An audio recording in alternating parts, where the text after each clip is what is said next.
Mahatma Gandhiji. Who is the father of our nation? Gandhiji, isn't it? So, do you know something about Gandhiji? He was influenced by a person and about whom we are learning in this lesson.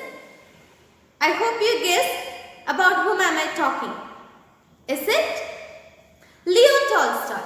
Leo Tolstoy is the inspiration of Mahatma Gandhiji. Do you know this fact? Mahatma Gandhiji followed all the principles of his religion, that is Hinduism. He is following Satyagraha and Ahimsa and non-violence from his religion, from the religion of Hinduism. He followed all those instructions, all those principles which are to be followed by the people, which is there written in Bhagavad Gita. Okay.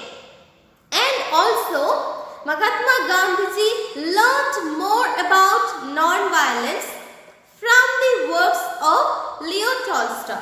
Leo Tolstoy is a Russian writer, and from his works also explains about the reality of life.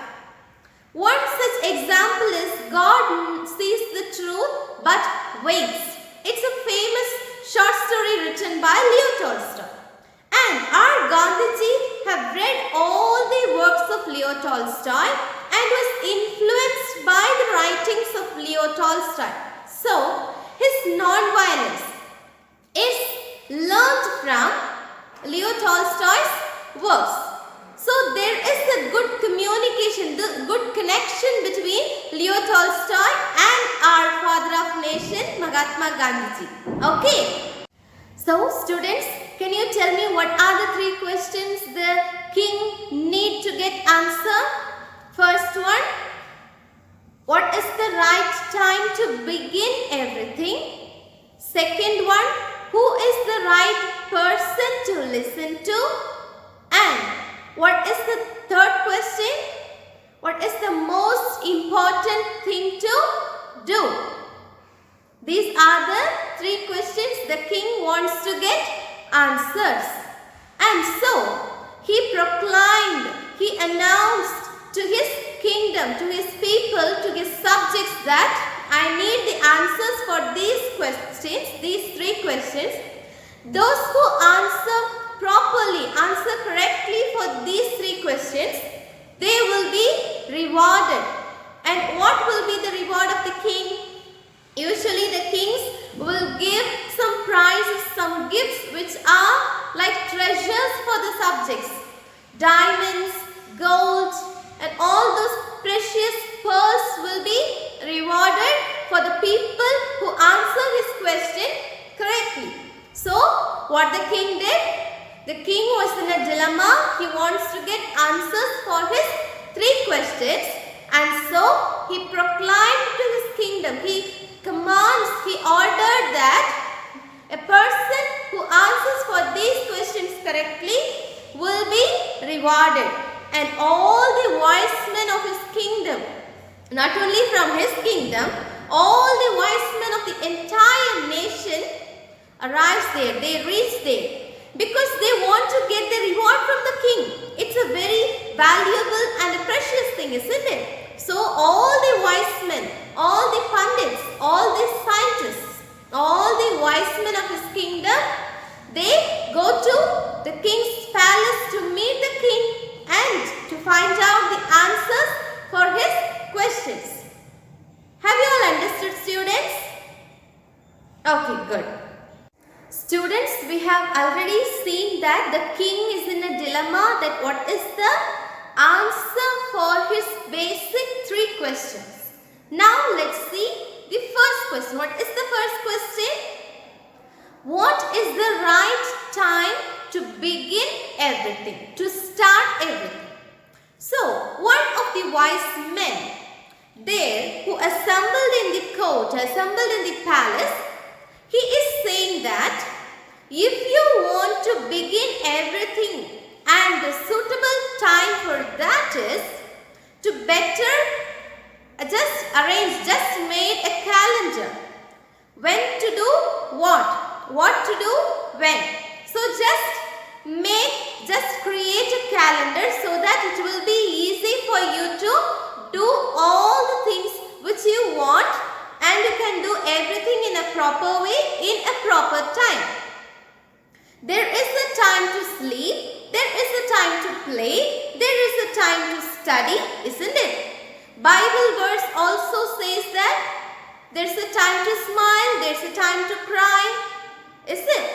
So here one of the wise men, he is saying that you can better arrange a calendar. Just create a calendar and note down what are the things. Just schedule your works so that it will be easy for you to follow, and there is no rush up. There will be no rush up, no disappointments, no discouragements.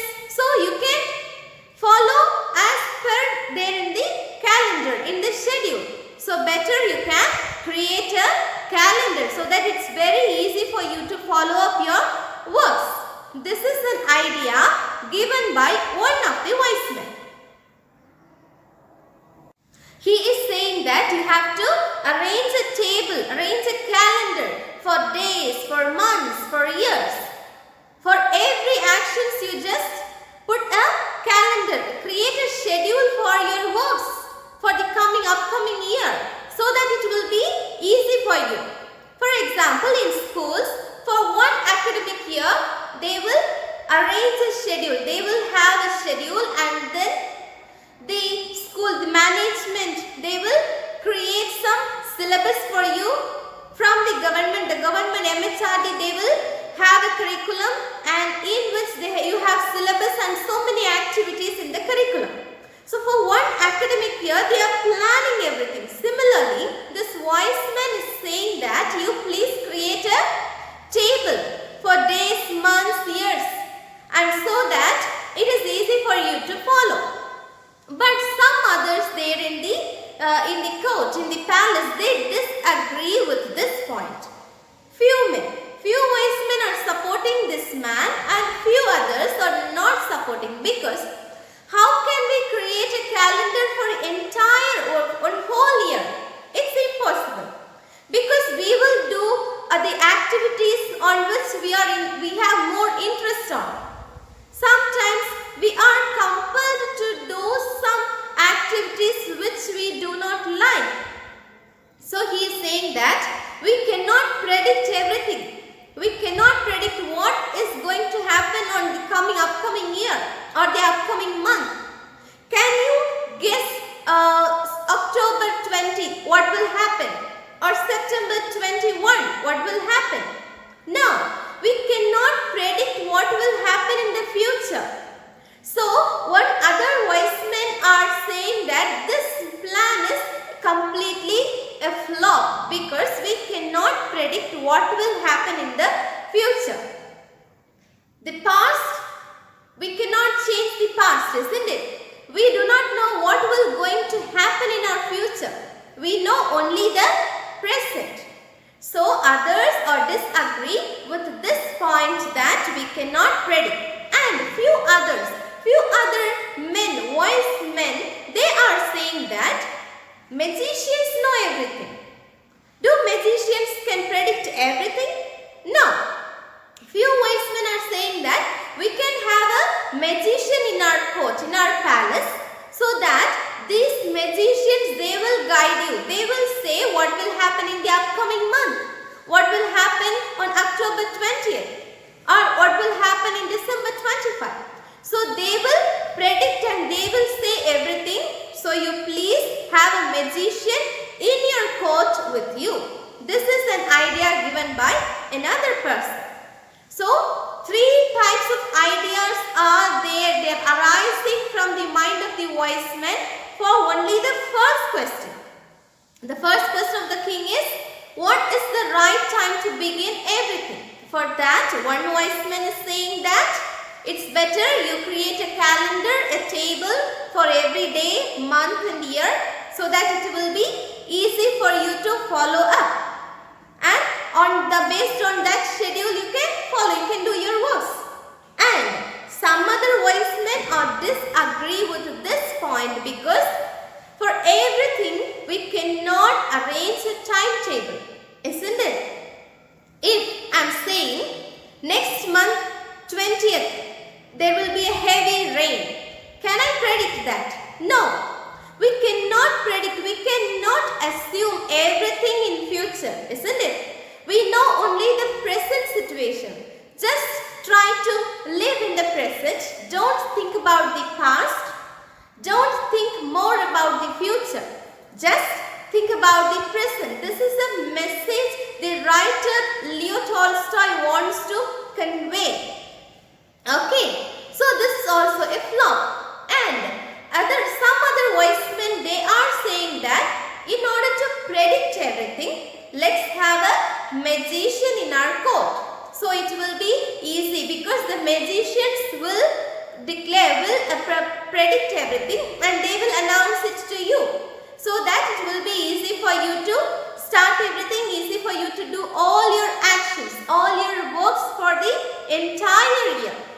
These are the ideas given by few wise men in the court for the answer for the first question. Have you all understood, students? Clause is a sentence. Clause is a sentence. What is a sentence? A sentence is a group of words, isn't it? So, clause is a sentence which is a part of a sentence. In a sentence, we have so many words and clause is just the part of a sentence. It has a separate subject and finite verb for it. So, what is a clause? Clause is a part of a sentence which has a subject and a finite verb. What is a subject? Subject is a person or thing we are talking about. For example, birds fly. Here we are talking about birds. It's a noun, isn't it? So that is a subject. The school is very big. Here we are talking about the school. So it's an object, it's a thing, it's a place, isn't it? So such things, such about whom we are speaking, about a person maybe, about a place maybe, or about an object. Mangoes are sweet. Here we are talking about mangoes. So this mangoes is the subject here. Okay. So what is the subject? A person or a place or a thing we are talking about. We will say something about a particular person. It may be a noun or a pronoun. That is subject. And a clause has a subject and a finite verb. What is the finite verb? Finite verb indicates the tense. For example, birds fly. Here, birds are flying. Here it shows the present form of the verb, isn't it? Similarly, these finite verbs will denote the tense. So, a clause is a sentence. It's a part of a sentence which has a subject and a finite verb. Students, just look at this sentence. Before you go to bed, pray to God. This is a sentence. It is a collection of words. Okay, what is a clause? Clause is a group of words which is from a sentence. It is a group of words and it has a subject and a finite verb. Now, before you go to bed, pray to God. Here, before you go to bed, does it make a complete sense? No. When it will have a complete sense, pray to God. If we add this pray to God along with this sentence, then it gives a complete meaning. Before you go to bed, it is not a complete sentence. When it will complete, when we say pray to God, before you go to bed, pray to God. So, already I have told you that clause has two parts, main clause and a subordinate clause. What is the main clause? Main clause is independent. It never depends on others. Main clause is independent. Look at this sentence. Pray to God. Pray to God. Is it depending on any other sentence, any other phrase or word? No. Pray to God is independent, and so this is main clause in this sentence. And before you go to bed, is a group of words which is depending on this main clause.